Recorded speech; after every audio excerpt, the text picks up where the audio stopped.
નમસ્તે વિદ્યાર્થી મિત્રો. ઇન્દિરા ગાંધી ઓપન યુનિવર્સિટીની અંદર આપ સૌનું સ્વાગત છે. આજે આપણે આધુનિક વિશ્વના ઇતિહાસની અંદર પ્રથમ વિશ્વયુદ્ધ પૂર્વેની સ્થિતિ અને મહાસત્તાઓની મહત્વાકાંક્ષા વિશે વાત કરીશું.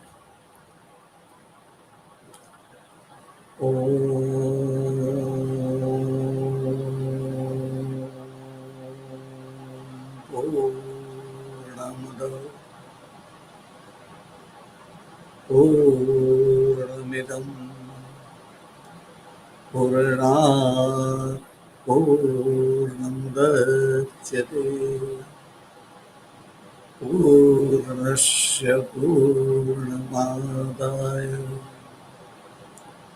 પૂર્ણમેવાવશિષ્યતે. વિદ્યાર્થી મિત્રો, આપણે પ્રથમ વિશ્વયુદ્ધ પૂર્વેની યુરોપના દેશોની ખાસ કરીને રાજકીય સ્થિતિ અને એમની મહત્વાકાંક્ષા વિશે વાત કરીશું. આપણે એ વાતની શરૂઆત કરીએ એ પહેલા આપણે યાદ રાખીશું કે આજની તારીખે વિશ્વ એક તણાવ ભરી સ્થિતિમાંથી પસાર થઈ રહ્યું છે. ભારતમાં શાંતિ છે, પણ ખાસ કરીને Israel, Hamas, Hezbollah, Iran, Iraq, Syria, Lebanon, આપણે જાણીએ છીએ કે ત્યાં રશિયા, યુક્રેન, આપણે આશા કરી કે તણાવ આગળ ન વધે અને શાંતિનું નિર્માણ થાય. શાંતિનું નિર્માણ ત્યારે જ શક્ય છે કે માનવી સમજદાર થાય.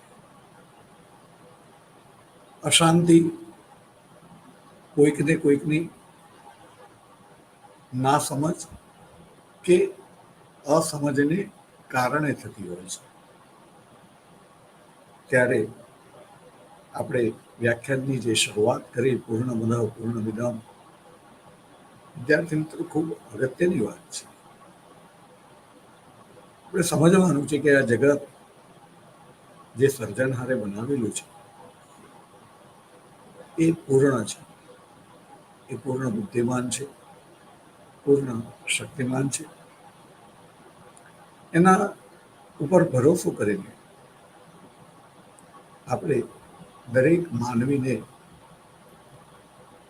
માન, સન્માન, આદર આપવાનું, એની લાગણીઓ અને એની જરૂરિયાત એમને આપણે સમજવું.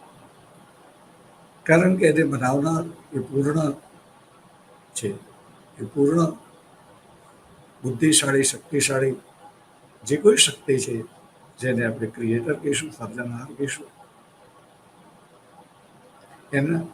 એની બનાવેલી દુનિયા છે અને એને સમજીને બનાવેલી છે. ત્યારે આપણે મારું તારું ન કરતા આપણું કરીને વાત કરીશું, કર ભલા હોગા ભલા કરીને વાત કરીશું, તો યુદ્ધ આજે પણ નહીં થાય, ભવિષ્યમાં પણ નહીં થાય. કારણો અને પરિણામોનો અભ્યાસ તો કરીશું, કરીએ છીએ. પ્રથમ વિશ્વયુદ્ધ પ્રથમ, કારણ કે પહેલા વિશ્વમાં આવું યુદ્ધ થયું જ ન હતું. યુદ્ધ ભયાનક હતું, લોકો કમકમી અને સમસમી ગયા હતા અને ક્યારેય યુદ્ધ ન કરવું જોઈએ, યુદ્ધ ન થવું જોઈએ એવી માનસિકતા અનુભવતા હતા.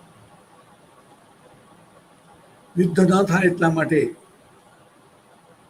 રાષ્ટ્રસંઘની રચના કરવા,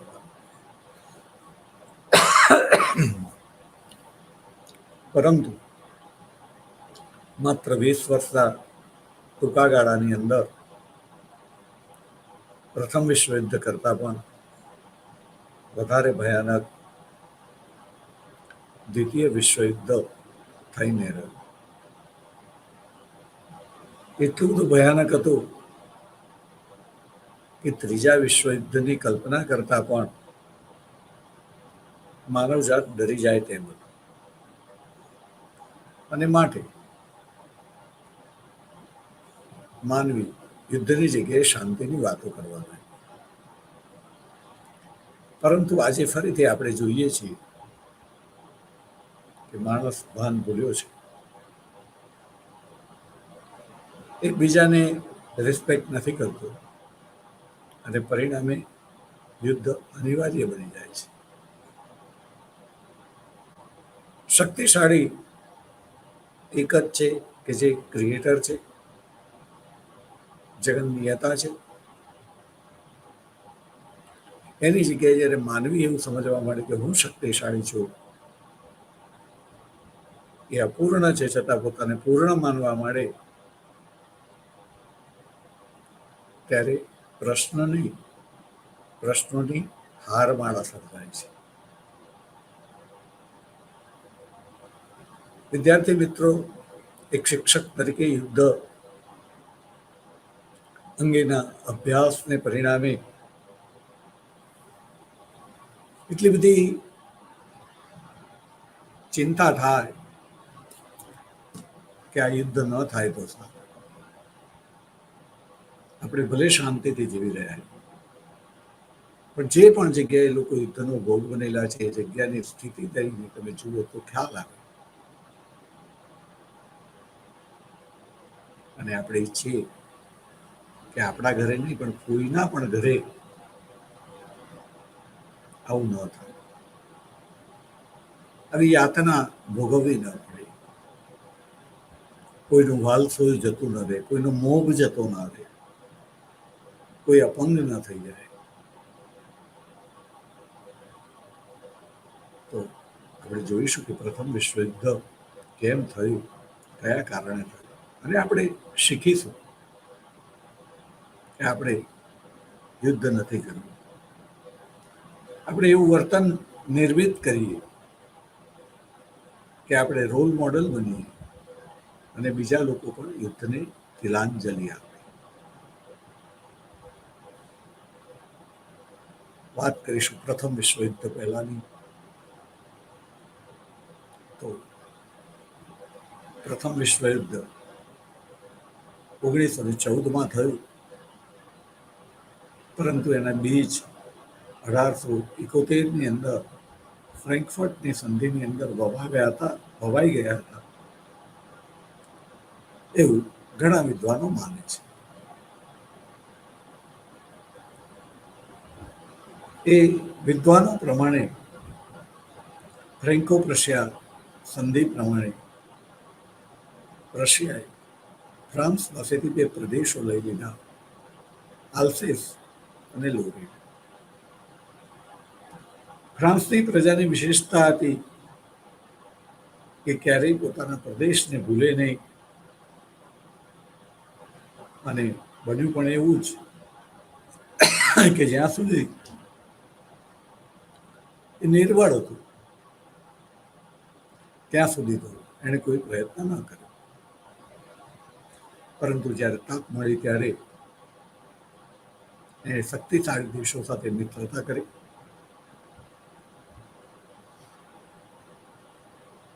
જર્મની વિરુદ્ધ યુદ્ધની અંદર અંતે એના સાથી પક્ષોને, મિત્ર રાષ્ટ્રોને સફળતા મળી અને આલ્સેસ અને લોરેન પાછા મળ્યા. પણ એ આલ્સેસ અને લોરેન મેળવવામાં જે વિનાશ થયો હતો, એ વિનાશને પણ વિદ્યાર્થી મિત્રો આપણે યાદ રાખવાનું છે.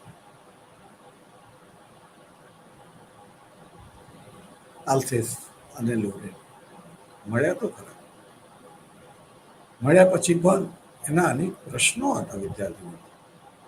પણ એ ચર્ચા આપણે નહીં કરીએ, પણ અત્યારે એની સહેજ ઉલ્લેખ તો આપણે કરવો જ જોઈએ. એ સરળ ન હતું.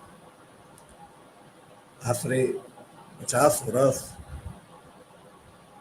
જે પ્રજા અન્ય શાસન હેઠળ જીવેલી હોય, અન્ય કલ્ચર સાથે જીવેલી હોય, એને પુનઃ એક જુદા કલ્ચર સાથે જીવવાનું આવ્યું હોય ત્યારે આશરે 2.5 પેઢી બદલાઈ ગયેલી હોય અને છેલ્લી પેઢી એના માટે નવી જગ્યાએ નવા લોકો સાથે ભલે પોતાના જ હોય પણ એમની સાથે જે છે સિંક્રોનાઇઝ કરવું સરળ નથી. એ પ્રશ્નોની તો આપણે વાત જ નથી કરતા હોતા ઇતિહાસમાં. પણ તમે યાદ રાખશો, તમારે એટલા માટે યાદ રાખવાનું છે કે આપણે વર્તમાનમાં કે ભવિષ્યમાં યુદ્ધની વિભીષિકા તરફ કોઈ ખેંચાતું હોય તો આપણે ખેંચાવાનું નથી, પણ એને રોકવાનું છે.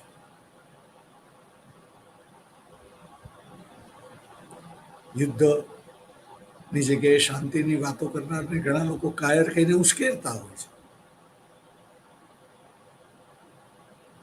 પણ ગુજરાતીની અંદર કહેવત છે કે મગ ખાવ ને ગમ ખાવ એ કાયરતા નથી હોતી. કોઈની દ્રષ્ટિએ ના સમજની દ્રષ્ટિએ કાયરતા હશે, પણ ધમ ખાવામાં પણ સુરવીરતા જોઈએ અને આપણે એ સુરવીરતા દાખવવાની છે, બીજા લોકોને કેળવવાની છે કે જેને કારણે આપણે યુદ્ધ વગેરેથી બચી શકીએ. અને કોઈનું પણ વાલ સોયું એનાથી અલગ ન થાય.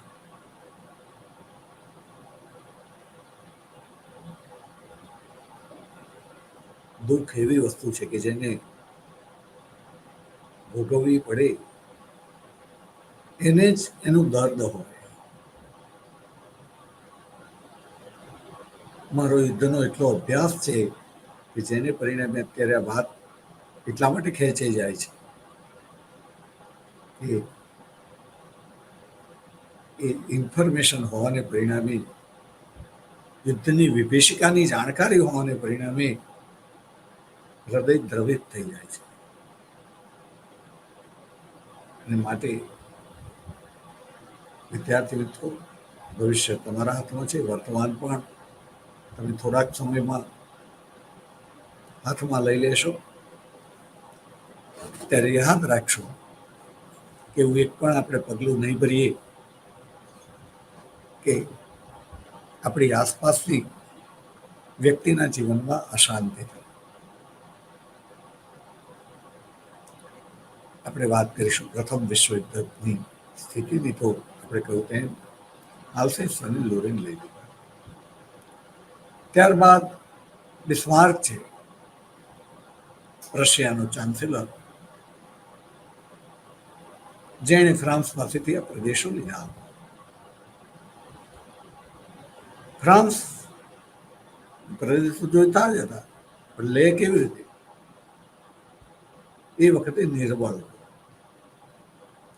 એટલે એ સબળ થવાની રાહ જોઈ રહ્યું હતું.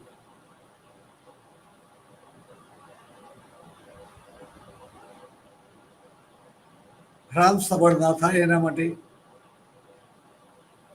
બિસ્માર્કે એને નિર્બળ બનાવી રાખવા માટેની યુક્તિ પ્રયુક્તિઓ જમાવી. જેના ભાગરૂપે એણે ગુપ્ત સંધિઓ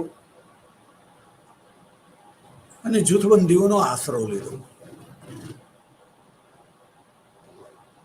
પરિણામ સ્વરૂપ એણે પોતે તો મિત્રો બનાવ્યા, પરંતુ યુરોપના રાજકારણમાં, વિશ્વ રાજકારણમાં ફ્રાન્સને મિત્ર વિહોણું બનાવી દીધું. અને મિત્ર વિહોણો વ્યક્તિ હોય, સંસ્થા હોય કે દેશ હોય,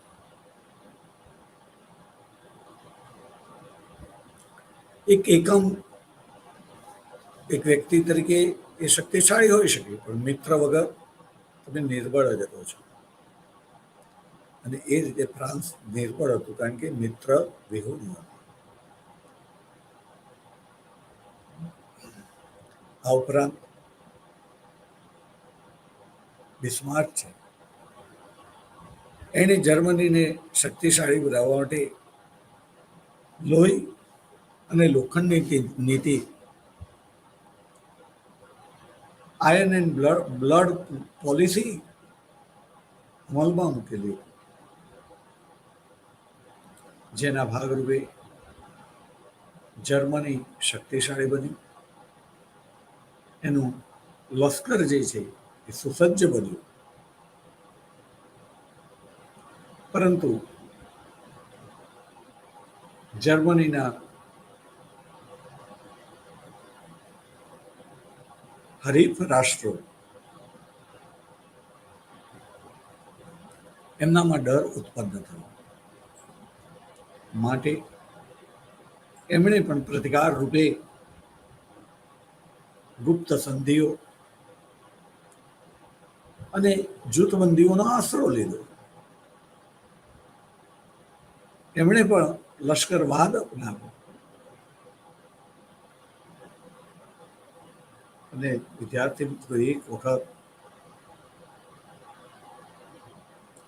તમારી પાસે લશ્કર હોય, શસ્ત્રો હોય,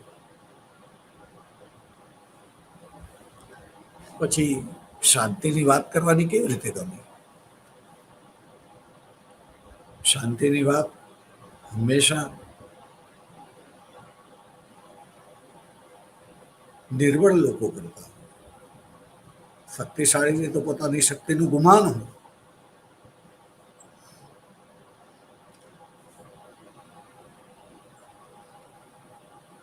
એ શાંતિની વાત કરે જ નહીં, એને શાંતિની વાત કરવાની ગમે જ નહીં.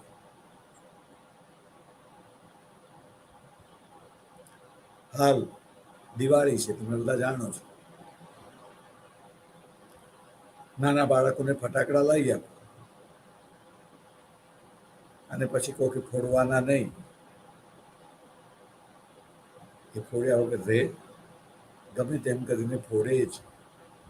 ચાર મિત્રોને ભેગા કરે, એમને બતાવે કે જો મારા ફટાકડા કેટલા શક્તિશાળી છે. બીજા મિત્રો પણ બતાવે કે જો તારા કરતા મારી પાસે પણ શક્તિશાળી ફટાકડા છે. એટલે પેલો ફરીથી એના કરતા વધારે શક્તિશાળી ફટાકડા લેવા બજારમાં જાય. સ્પર્ધા ચાલે.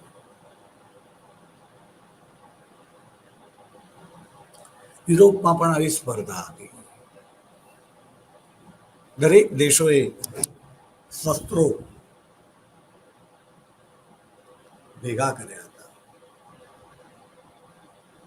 એમને એ શસ્ત્રો ઉપર અને મિત્રો ઉપર ખૂબ વિશ્વાસ હતો. એમને એનો પ્રયોગ કરીને પોતાની શક્તિમાં ઓર વધારો કરવો હતો. અને માટે એ લોકો યુદ્ધ ઈચ્છતા હતા. યુદ્ધ થાય તો જ આ શસ્ત્રો કેવા શક્તિશાળી છે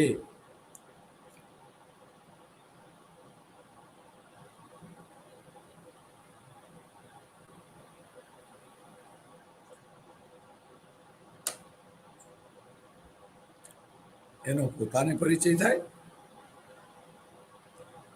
અને હરીફોને પણ પરિચય થાય કે હુ આઈ એમ.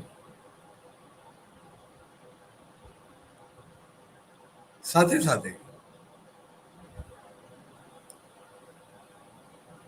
શક્તિ હોવાને કારણે યુદ્ધ અંગેનું તત્વજ્ઞાન એ પણ ફેલાઈ ચૂકેલું હતું. હવે વિચારકો અને તત્વચિંતકો પણ એવી દલીલ કરતા હતા કે માનવીની અંદર જે છુપાયેલી શક્તિઓ છે એનો વિકાસ ક્રાઇસિસમાં થાય છે અને યુદ્ધકાળમાં જેટલી ક્રાઇસિસ હોય છે એટલી ક્રાઇસિસ બીજે ક્યારેય નથી હોતી. અને માટે યુદ્ધ જે છે એનાથી વિકાસ થાય છે એવું માનનાર વિચારકો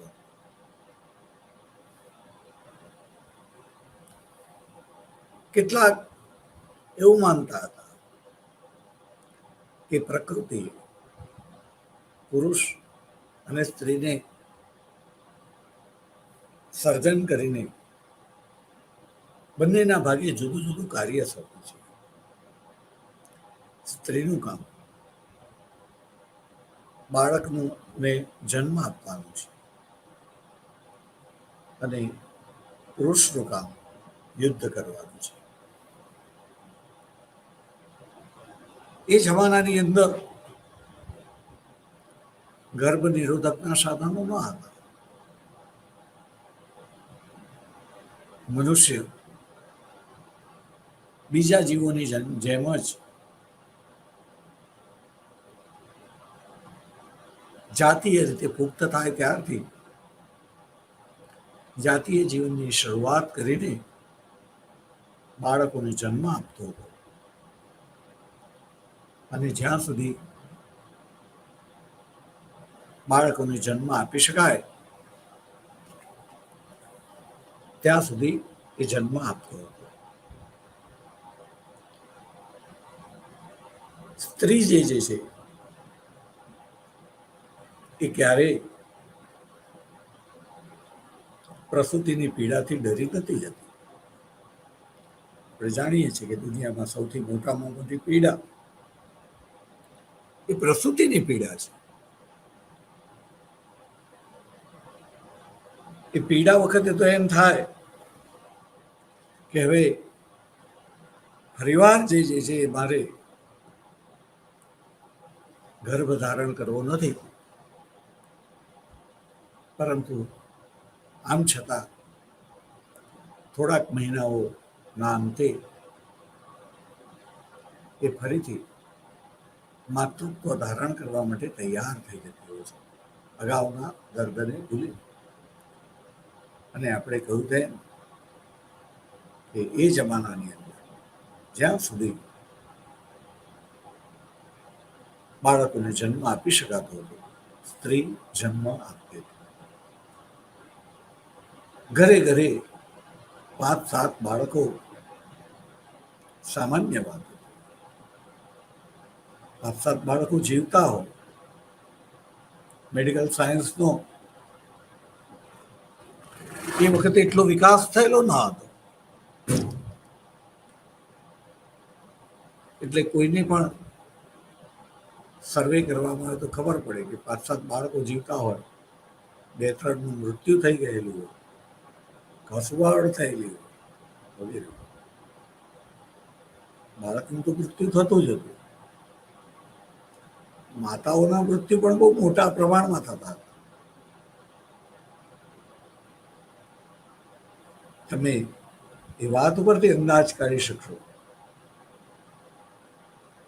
કે જે નામી માણસો નથી એમનો રેકોર્ડ તમારી પાસે ન હોય, પણ જે નામી માણસોનો તો રેકોર્ડ તમારી પાસે હોય છે. તમે જુઓ તો ખરા કે એ નામી બાળકો પોતાના પિતાના કેટલાની પત્નીના સંતાન હતા. એ નામી લોકો જે છે એમની પત્ની જે છે એ કેટલા વર્ષ જીવ્યા. દાખલા તરીકે ગાંધીજી, તો એ એમના પિતાની કેટલામી પત્નીનું સંતાન હતા. એવી જ રીતે આપણે કહીએ કે જવાહરલાલ નહેરુ, તેમના પત્નીનું મૃત્યુ કઈ ઉંમરે થયું. સરદાર વલ્લભભાઈ પટેલ,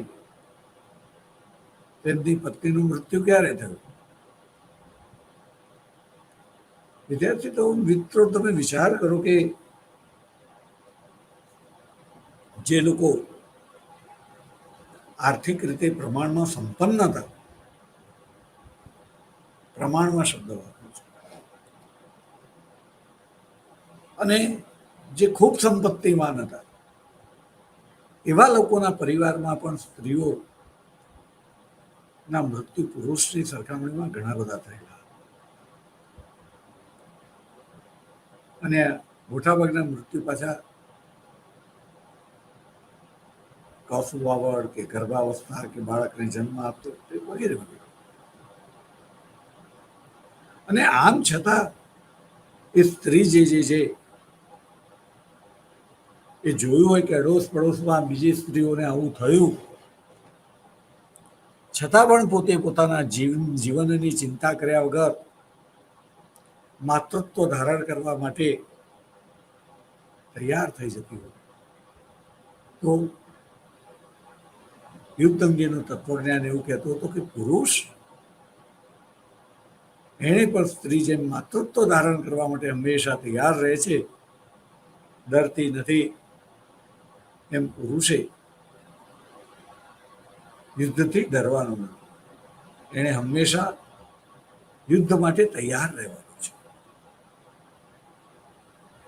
વધુમાં જે યુદ્ધમાં શહીદી વળે છે, એની મૃત્યુ પછી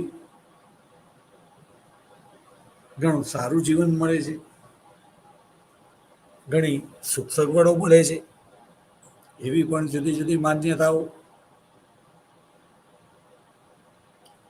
આવા અનેક કારણોસર લોકો યુદ્ધ માટે તૈયાર થઈ ગયા.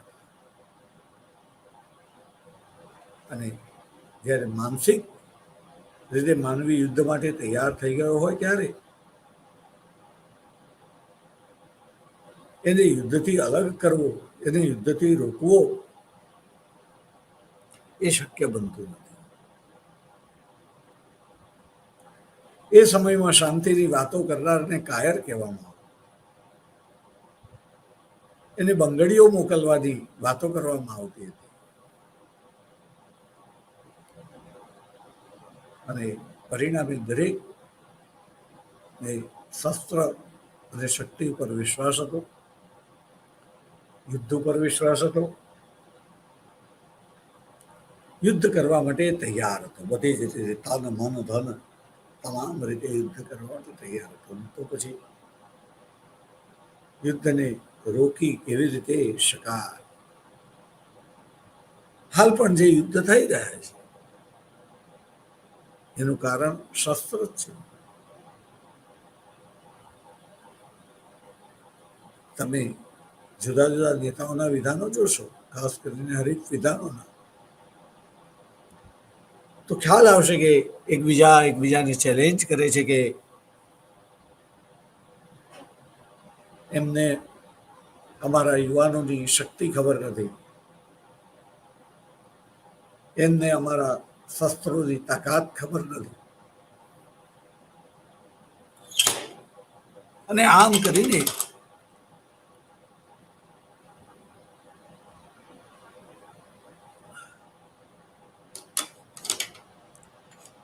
યુદ્ધ જે છે એ આગળ સતત વધતું રહ્યું છે. એ ક્યારે કેવા મોટા યુદ્ધની અંદર આગળ વધશે એ તો ભાવિ જ કહેશે, એવું ન કહી શકું. પણ સમય અત્યારે તણાવગ્રસ્ત છે, તે સ્વીકારવું.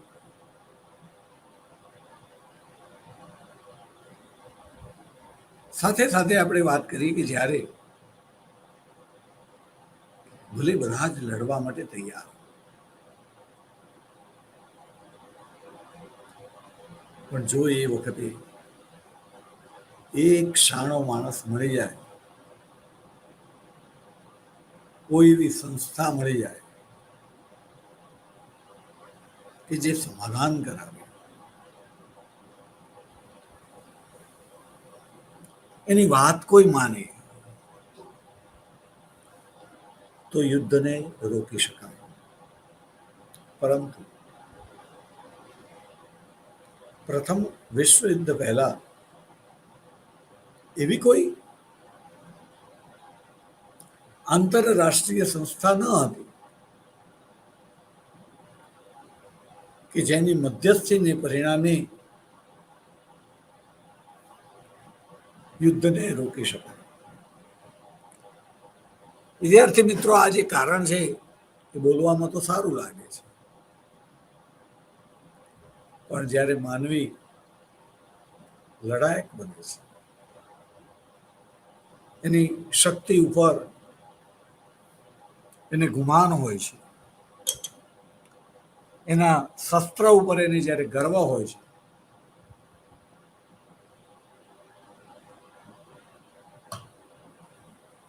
ત્યારે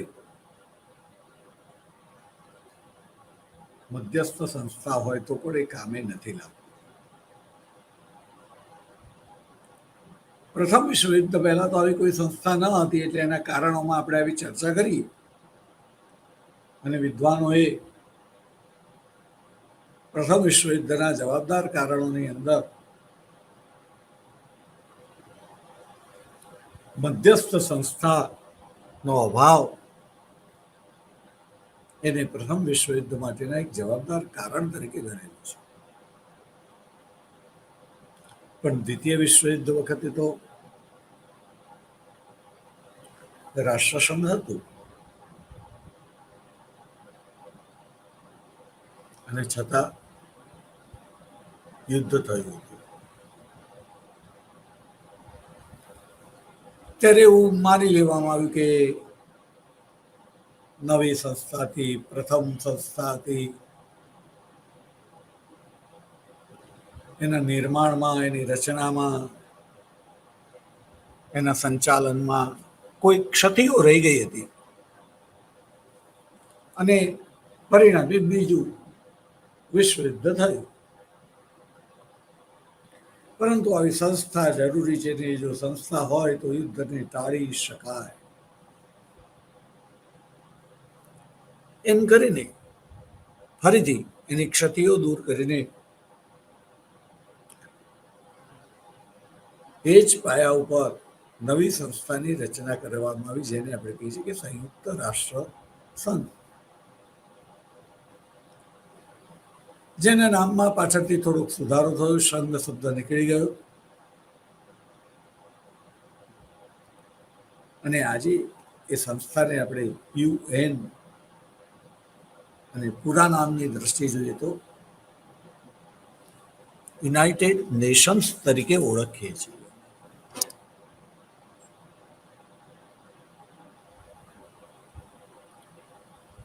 આ યુનાઇટેડ નેશન્સ અસ્તિત્વમાં હોવા છતાં વિશ્વમાં કેટલી બધી જગ્યાએ અશાંતિ ઉત્પન્ન થઈ, અને એ અશાંતિ ઉત્પન્ન થયા પછી UN જે છે એને કેટલી સફળતા મળી. આપણે જોઈએ છીએ, ભારતની જ વાત કરીએ તો ભારતને કેટલી વાર પાકિસ્તાન સાથે યુદ્ધ કરવા પડ્યું, ભારતને ચીન સાથે યુદ્ધ કરવા પડ્યા. ભારતે નથી કર્યા એક, પણ યાદ રાખીશું કારણ કે ભારતના લોકો પૂર્ણમદ શ્લોકને જાણે છે, સમજે છે. ભારતમાં પણ એને નહીં સમજદાર લોકોની સંખ્યા ઘણી મોટી છે, ઓછી નથી. ભારત એ ભારત છે. વસુધૈવ કુટુંબકમમાં આપણે માનનારા લોકો છે, અને માટે આપણે જે શાંતિની વાત કરી શકીએ દુનિયાના બીજા લોકો ન કરી શકે.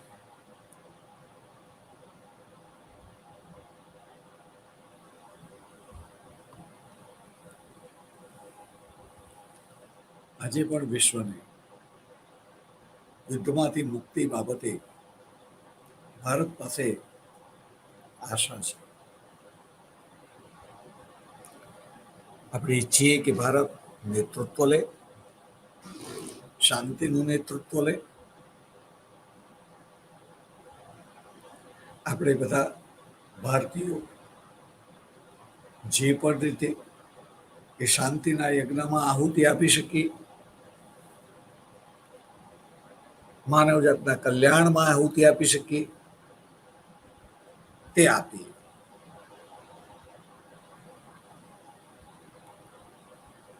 એ ભારત જ કરી શકે, અને ભારત જ એમ કરીને વિશ્વ ગુરુ બની શકે. વિશ્વ ગુરુની જ્યારે ભારત વાત કરે ત્યારે એમાં પાવર ના આવે, યાદ રાખીશું. બીજું કોઈ જ્યારે વાત કરે ત્યારે એની અંદર પાવર આવે. વિશ્વ ગુરુ કહીએ એટલે પાવર આવે. જ્યારે ભારત જ્યારે વિશ્વ ગુરુની વાત કરે ત્યારે એની અંદર ફરજ આવે, એની અંદર લોકોના સન્માનની વાત આવે. મિત્રો, અલગ વાત છે. આપણે ભારતીય છીએ, મને ભારતીય હોવાનો ખૂબ ગર્વ છે.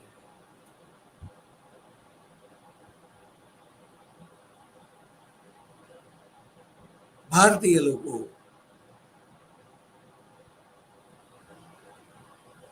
તણાવમાં પણ એમની સમજને કારણે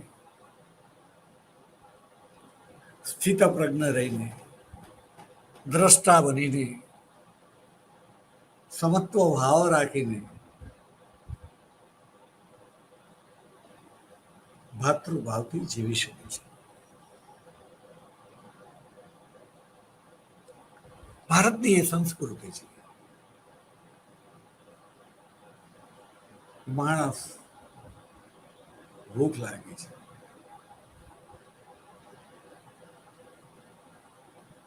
એની ભૂખ એક કે બે રોટલાની છે, પણ આજે એની પાસે અડધો રોટલો છે.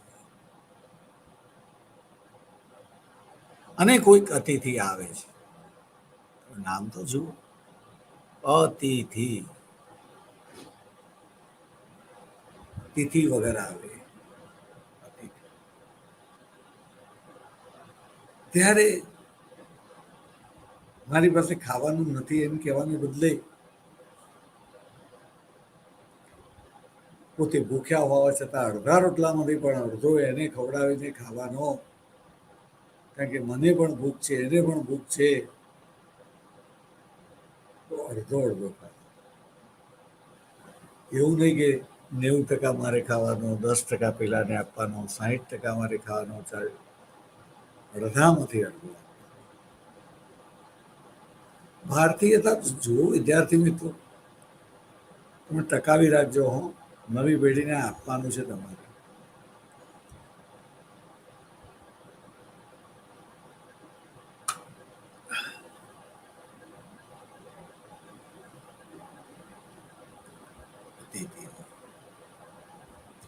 વસુધૈવ કુટુંબકમ,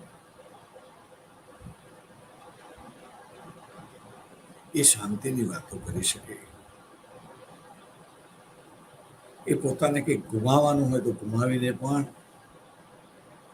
શાંતિની વાતો કરી શકે. શક્તિશાળી હોવા છતાં વિશ્વગુરુ અને છતાં શાંતિની વાતો કરે. નિર્બળ તો શાંતિની વાતો જખમારીને કરવી પડે.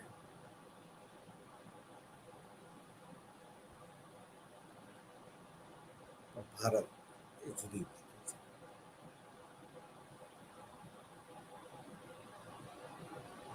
ભારતમાં કેટલા બધા શક્તિશાળી વંશો અને એના રાજાઓ થઈ ગયા. કેટલાય આક્રમણો કર્યા.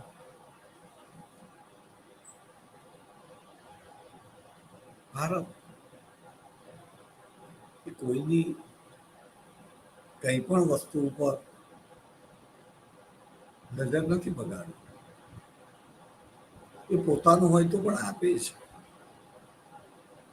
એ જ્યાં આપવું પડે ત્યાં આપે છે. કારણ કે અતિથિ વાળી વાત સમજે છે. કોઈના દુઃખ દર્દને એ સમજે છે, બીજા કોઈ કરતા વધારે સારી રીતે સમજે છે. અને માટે ભારત એ ભારત છે. વિદ્યાર્થી મિત્રો, વિશ્વ સંસ્થા કોણ બને છે, કોના ખભા ઉપર એનો ભાર છે, આ બધી વસ્તુઓ બહુ અગત્યની છે. પણ એ વખતે મહાસત્તા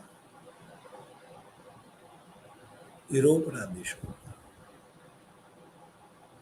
જેમણે વાણિજ્યવાદ અને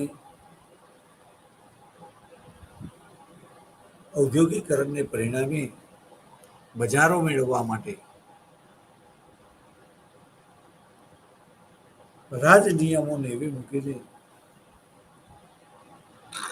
વિશ્વમાં પોતપોતાના વર્ચસ્વ વિસ્તારો વિકસાવ્યા હતા.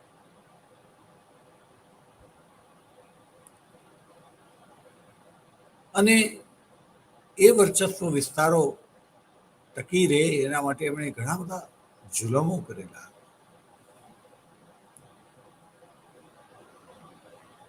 એમણે પોતાની સ્થિતિ જાળવી રાખવા માટે ક્યારેક કોઈ જગ્યાએ ચેપી રોગચાળો ફાટી નીકળ્યો હોય તો એ રોગચાળો એમને ન લાગે એને માટે પણ એમણે જે એક્શન લીધેલા હતા, લોકોના ઘરોને ઘર, ગામડાને ગામડા સળગાવી નાખેલા, વસ્તીઓને સ્થળાંતરિત કરી દીધેલી હતી.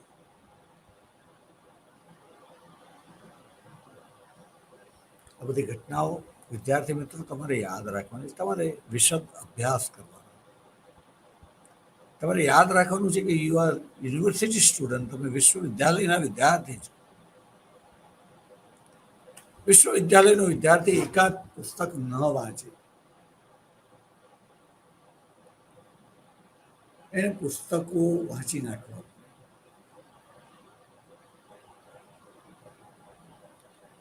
એક ટોપિક માટે મિનિમમ 5 પુસ્તકો તો વાંચવા થાય, અને એ પણ જેવા તેવા નહીં.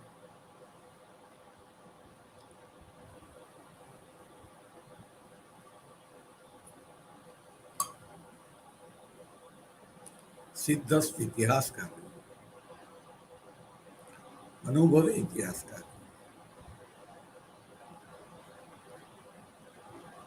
એની લેંગ્વેજ જ જોઈએ તો ખબર પડી જાય કે આ ઇતિહાસકારે કેટલો અભ્યાસ કર્યો છે. બાકી હું આસપાસ મારે જોઉં છું, લોકો 5 દિવસમાં પુસ્તક લખી નાખે, 5 દિવસમાં 5 પેપર પબ્લિશ કરી નાખે. જેને જુઓ એના પેપર્સ, નંબર ઓફ પબ્લિકેશન્સ ભરમાર. પણ એનો વાચક વર્ગ બહુ ઓછો હોય.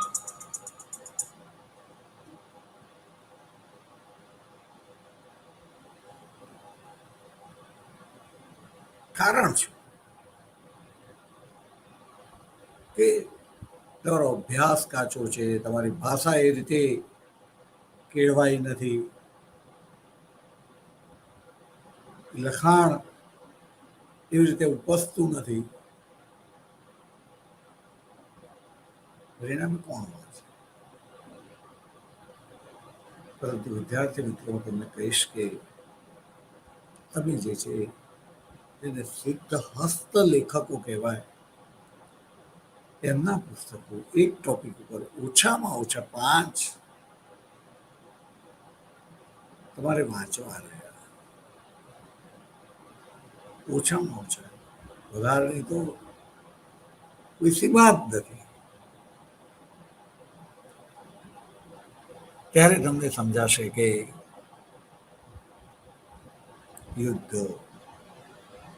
યુદ્ધની વિનાશકતા, યુદ્ધની ભયાનકતા, શક્તિશાળી હોવા છતાંય કોઈની ટપલી પણ ન મારવી,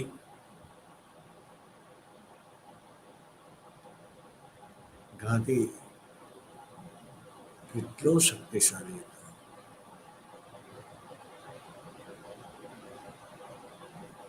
બહુ ઓછા લોકોને સમજ છે કે ગાંધી કેટલો શક્તિશાળી હતો.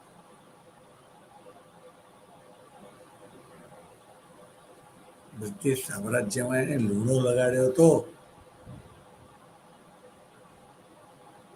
ગોળમેજી પરિષદની અંદર જ્યાં બધા જ લોકો સૂટ બૂટ પહેરીને ગયા હોય, એક વાળ પણ આગો પાછો ન થાય, કે ભલે માથાનો હોય કે મૂછનો હોય કે દાઢીનો હોય, પોતાના કપડાને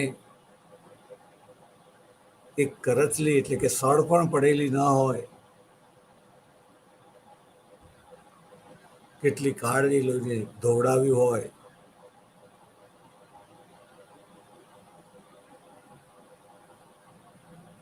બની ઠનીને તૈયાર થયેલા માણસો ગોળમેજી પરિષદમાં બેઠેલા, અને ત્યાં એક અર્ધનગ્ન દુનિયા જેને ફકીર કે એવો ફકીર જ્યારે ઉભો રહે ત્યાં, અને આની આખી દુનિયાની નજરો ત્યાં મંડાયેલી હોય, કેટલો શક્તિશાળી માણસ છે.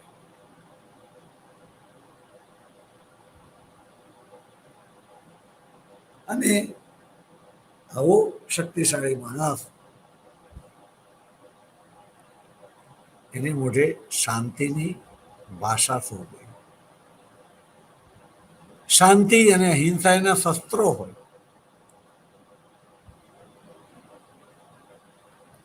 અને અહિંસાની જ્યારે એની વ્યાખ્યા કરવાનું કહેવામાં આવે ત્યારે એમ કે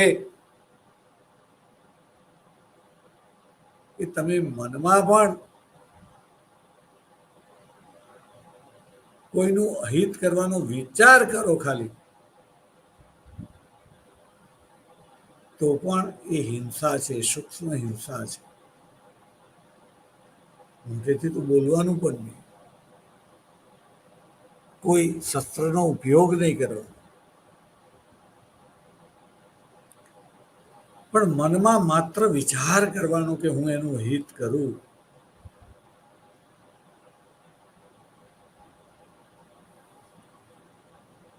એ સૂક્ષ્મ હિંસા પણ ગાંધીને સ્વીકારી હતી.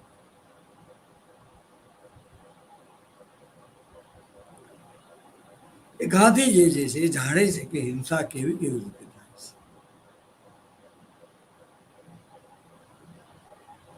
પરિણામે દૂધ પીવાની ના પાડે છે.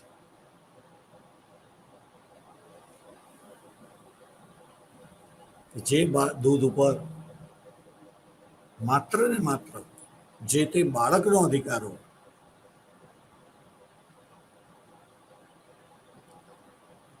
એ દૂધ બાળકને બદલે આપણે પીએ, અને આપણને વધારે દૂધ મળે એના માટે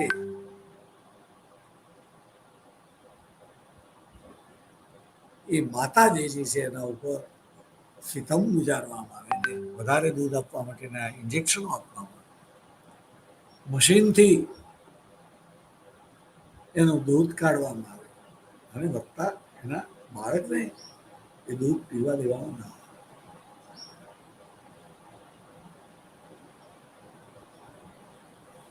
ત્યારે કેવી મોટી હિંસા છે એ કે મારે દૂધ નથી પીવું.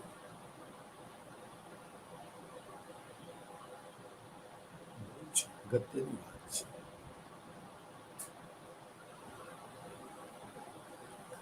તો ભારત ની ભૂમિ એ વસુધૈવ કુટુંબકમમાં માને છે, એ શાંતિની વાતો કરે છે. ગાંધી એક ભારતીય હોવા છતાં બ્રિટિશ પાસપોર્ટ હોવાને કારણે, બ્રિટિશ નાગરિકત્વ હોવાને કારણે એ સરકારને ખૂબ જ રિસ્પેક્ટ કરે છે અને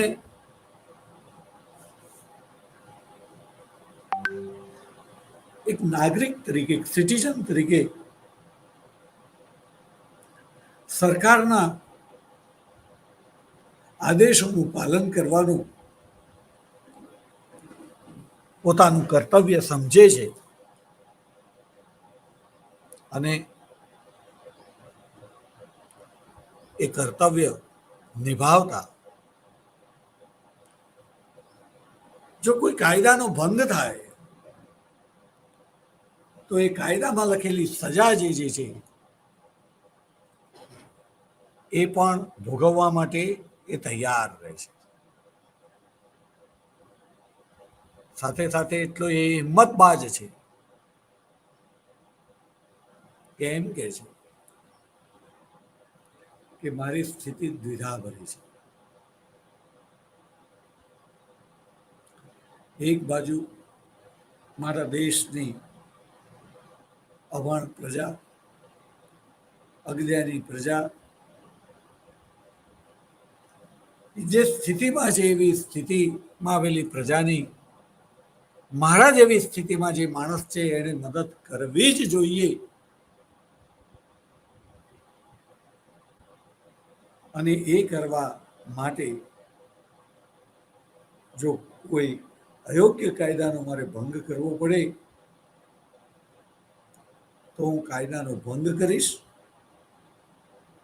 અને સાથે સાથે એક નાગરિક તરીકે સરકારે બનાવેલા કાયદાનો ભંગ કરવા બદલ સરકારે જે સજા નક્કી કરી હોય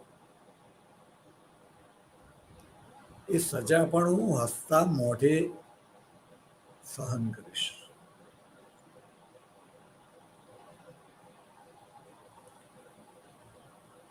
વિદ્યાર્થી મિત્રો, હિન્દુસ્તાનની અંદર ગાંધીના પ્રભાવને કારણે લોકોએ આવી સજા સહન કરી હોય ને આંદોલનમાં જોડાયા હોય એ જુદી વાત છે. સ્વયંભૂ રીતે આવું કરનાર લોકો કેટલા?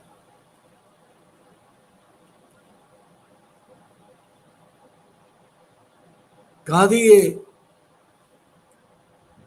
એક વસ્ત્ર પહેરવાનું નક્કી કર્યું એ પછી આ દેશમાં કેટલાય અનુકરણ કર્યું. ગાંધીએ દૂધનો ત્યાગ કર્યો, બીજા કેટલાય દૂધનો ત્યાગ કર્યો.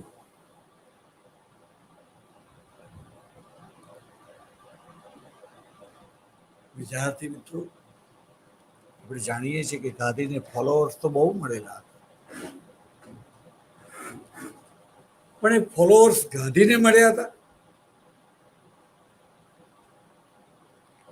કે ગાંધીની સ્થિતિને ધ્યાનમાં રાખીને ગાંધી જોડે એસોસિએટ થઈને પોતાનો સ્વાર્થ સિદ્ધ કરવો હતો માટે ગાંધી જોડે જોડાયા હતા.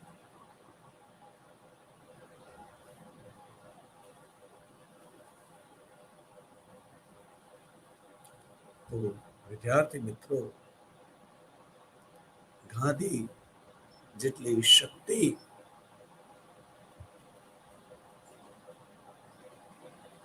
એ કોઈ નેતામાં મને નથી દેખાતી, અને માટે ગાંધી એ ગાંધી છે.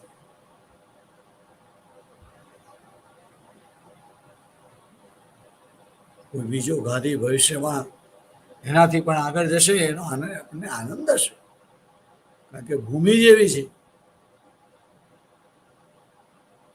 કે જે વીરોને જન્મ આપે છે.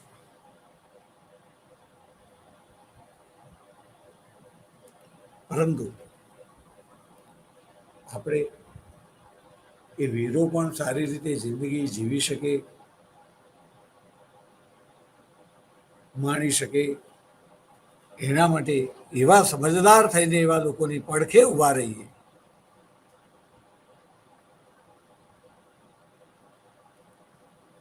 કે જેને પરિણામે સમસ્યાઓ એ આપણાથી કોસો દૂર રહે.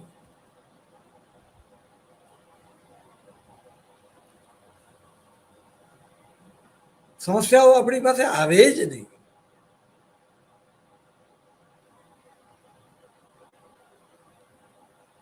ગાંધી એક મધ્યસ્થ સંસ્થા જેવો હતો,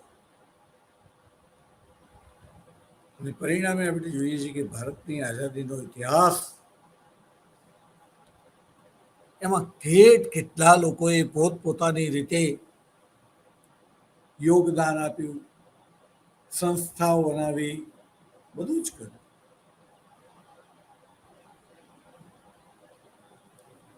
પરંતુ આપણે જ્યારે આઝાદીનો ઇતિહાસ જે છે ભણીએ ત્યારે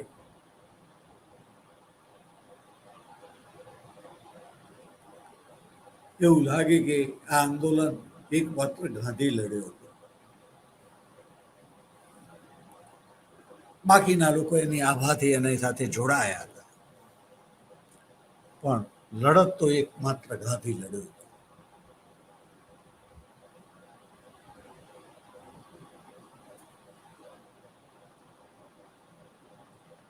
ગાંધી જે છે ત્રીજા વર્ગમાં મુસાફરી કરતો હતો.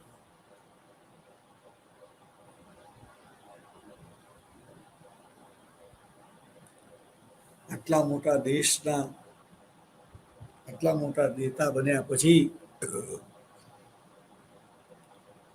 ત્રીજા વર્ગમાં મુસાફરી કરવી એક શક્તિનું કામ છે. આજના રાજકારણની અંદર જુદી જુદી પાર્ટીઓ જુદા જુદા નામ આપીને પ્રજાને પોતાની તરફ ખેંચવાનો પ્રયત્ન કરે છે.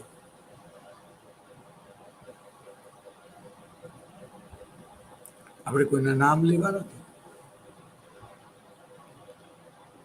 પણ એક બાજુ ચર્ચા ચાલે છે કે પાર્ટી આ, પરંતુ એના નેતાઓના જીવનને જુઓ તો, એના રહેઠાણને જુઓ તો